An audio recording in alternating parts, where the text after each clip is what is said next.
So of course we have this very famous Epr paradox.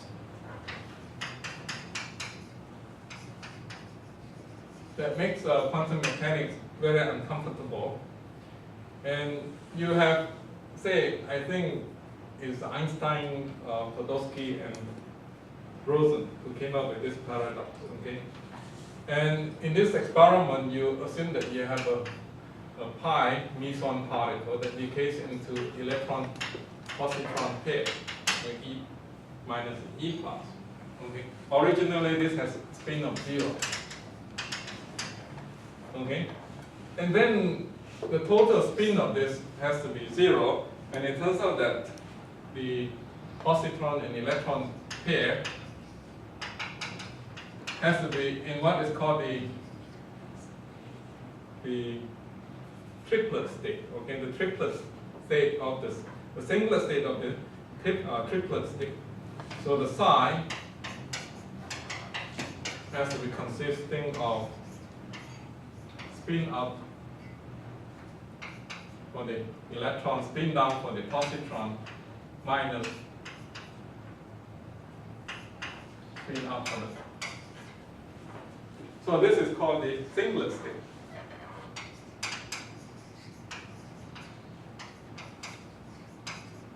Of the angular momentum addition. I don't know if you are familiar with angular momentum addition. Say if you have a total angular momentum J, it's the sum of the angular momentums of two spins. Okay? And if this has a half spin, and this has a half a spin, then what happens is that when J max is actually equal to 1, something that you learned in your take-home exam. J is 1, because this half and half can give rise to 1. So what happens is that the possible states that you can have is that you have 1, 0, 1 is, 1, 0, minus 1. I guess n goes from 1, 0, and minus 1. You have this j and n going together, right? J and n states going together. If j equals 1, then n goes from minus 1, 0 to 1. That we learned in your take-home exam. Okay? So for this quantum system that has two particles, and each particle has a spin half, then the total angular momentum adds up to 1, and then the z component of the angular momentum is either minus 1, 0, or 1. Okay? Yes? Why can't they have the plus sign? Because the electron is certainly distinguishable from the positron. So if I have a wave function with a plus sign, it should also work. Why does it have to go into the anti-symmetric? Oh, they are actually two groups of angular momentum here. Okay, there's one that is minus 1, 0, 1. There's another one that goes to just m is equal to 0. Okay, j is equal to 0. So this split into two groups. Right. Okay, this is the singlet. This group is called a singlet state. This group is called a triplet state. Okay, one of the triplet states will have a plus sign. Okay, I believe one of the triplet states will have a plus sign, and then the singlet state is the one that has a minus sign, so that the total n is equal to 0. Okay, so this is a singlet state when you add them up. Okay, so the triplet states would be something like there is this state with a plus sign, and then there is one that is maybe just this one plus, right? Is it? No, just plus and plus minus. I don't recall what is it now. There's one that goes to plus 1 and then 0 minus 1. Okay, the middle one is give you total z component to be 0. Okay, and then the bottom one gives you minus 1, and then there's this one that belongs to the second group. The second group one is actually just a singlet state. Okay, this belongs to the singlet state. I don't recall the details now. So if you look at this singlet state, it's an entangled state. You cannot factorize into product of two states. Okay, it's an entangled state. It's the most important thing. So when this electron-positron pair start to go in the opposite direction, no matter how far they are apart, they're entangled with respect to each other. So if you measure one of them to have spin up, the other one is automatically known to be spin down, and vice versa. And that can also be done with photons. Okay, so you have two entangled photons. One is vertically polarized, the other one is also known to be vertically polarized. If you measure one of them, then you know that the other photon is in what state it should be. So all the experiments that have to do with Bell's theorem are actually done with photons. Photons are a lot easier to manipulate compared to this kind of high energy particles and so on. So people did that with photons. Now let's assume that we have a Bell state that is entangled with two photons, okay? H1, H2. Okay, we have a photon source here. And it generates two photons, one going this way, one going that way.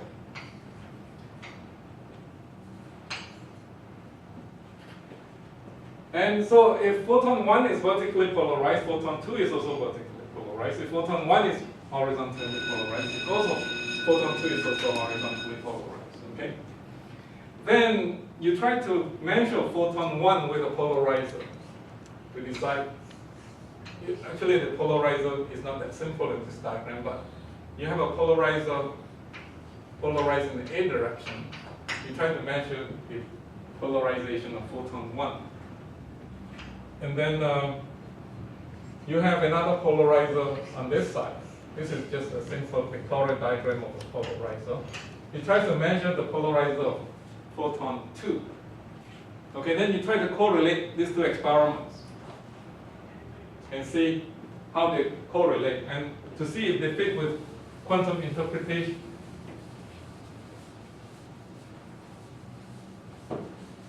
So let's see if you use quantum interpretation to predict the outcome of this experiment, what numbers should we have? And then Einstein doesn't like quantum interpretation, so he came up with the probabilistic hidden variable interpretation of quantum mechanics. He believes that all the experimental findings that we have in quantum mechanics, which seems to be random, which seems to be probabilistic, can be described by a hidden variable theory.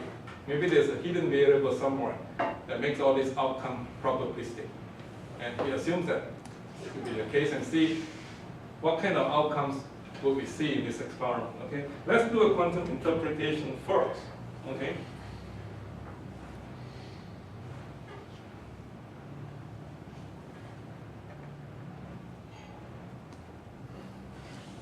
So we say that a photon is polarized in the A direction, okay, or the B direction, and we say that B of B is equal to -1 if it's orthogonal to this direction, if the photon is orthogonal to this direction. And then we say that B of B is equal to 1 if the photon is parallel to the B direction. Okay, this is orthogonal, this is parallel. Okay, we do the same thing to A. This is the A and the B. Okay, A of A equal to -1 if the photon is orthogonal to A. This is orthogonal to B. This is parallel to B. Okay, and that then we set A of A to be 1 if the photon is parallel to A. We just do these two things. We have these two measurement systems. We set our A and B values to either -1 or +1, depending on if the photon is found to be parallel or orthogonal. If the photon does not come throughout this through this polarizer, then it must be orthogonal to this, and so on. Okay. And let's find the expectation value of these two numbers. Expectation value of A, capital A and capital B. Okay, these are just how we register the two experimental outcomes. And let's call this expectation value to be E actually E of A and B, but let's just call it expectation of A and B. Okay. And if A equals to B, if A is equal to B in this experiment, these two polarizers are aligned in the same direction, then we know that if A measures 1, B must measure 1. If A measures -1, B must measure -1. Okay, because of the state of the photon. So if that is the case, then expectation A of times B would always be equal to AB is equal to 1. Okay, because if one of them measure 1, the other one must measure 1. If the other one measure -1, the other one must measure -1. That's quantum interpretation. Okay? And if A is perpendicular to B, what will happen then? Okay? If A is perpendicular to B, if A measures 1, B must measure -1. Okay? If A measures -1, B must measure 1. If this is the state of the photon.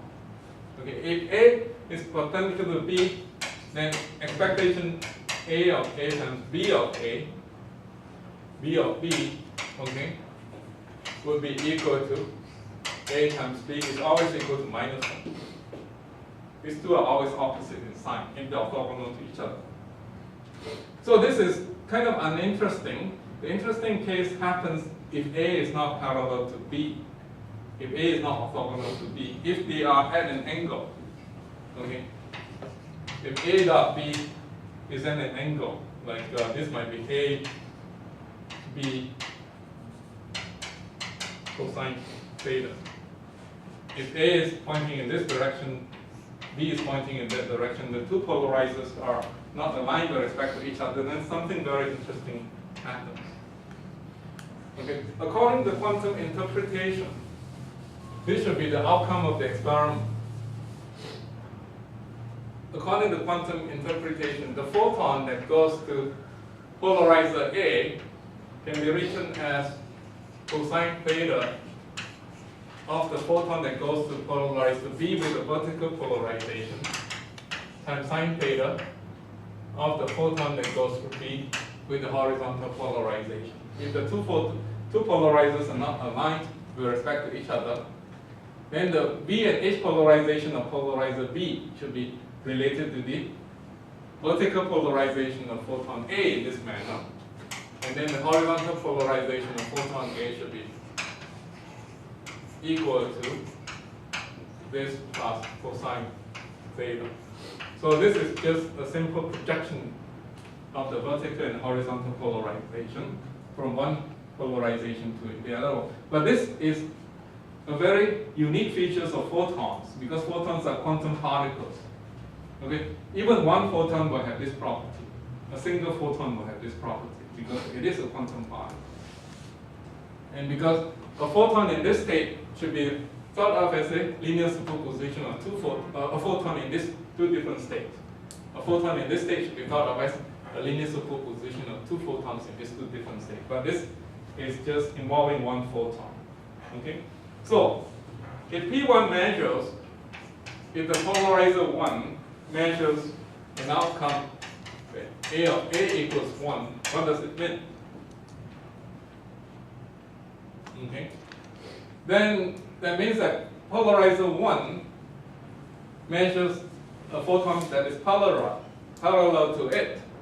And let's assume that this is the case. We assume that when you measure a vertical polarization, you register the number 1 with respect to A.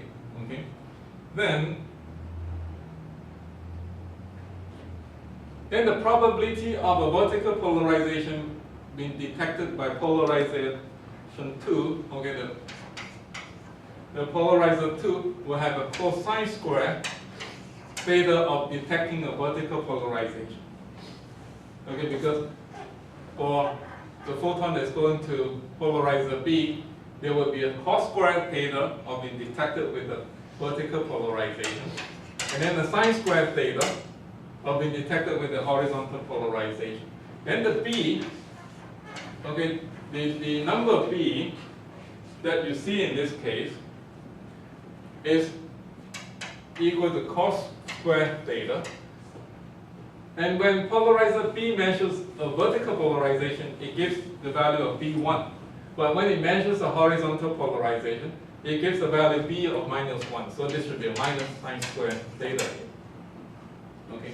So the expectation, the value of B will be given by this. Okay, the expectation value of B with A equals 1. When A measures 1, the value of B is expected to have that value due to the probabilistic interpretation of quantum mechanics. Okay? So the expectation value of AB, which is defined to be equal to AA BB, okay, would be that if this is known to be 1, then it would be equal to just cosine squared theta minus sine squared theta. Okay? So the expectation value of the two measurements is cosine squared theta minus sine squared theta is going to be cosine 2 theta. Okay? So if you look at this experimental outcome, what it says is that if theta is equal to 0, then EAB is equal to 1, as we have seen before in this outcome over here. If theta is equal to 90 degrees, if the two polarizers are orthogonal to each other, then EAB is equal to -1. Okay, 90, if you put in 90 degrees over here, you get cosine of 180 degrees, you get -1. So this outcome agrees with this outcome and that outcome. It's only in between, the value in between,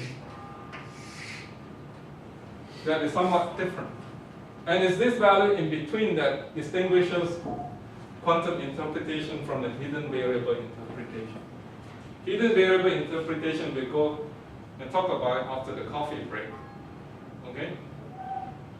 What it shows is that you get both of these outcomes, but you don't get this outcome in between. For some angles in between, it predicts a different outcome. Okay, so people started to do experiments to figure out who is correct, quantum interpretation or hidden variable interpretation. Let's take a coffee break and then we come up and talk about it. We come back and talk about the prediction by the hidden variable theory. Okay? Let's take a break.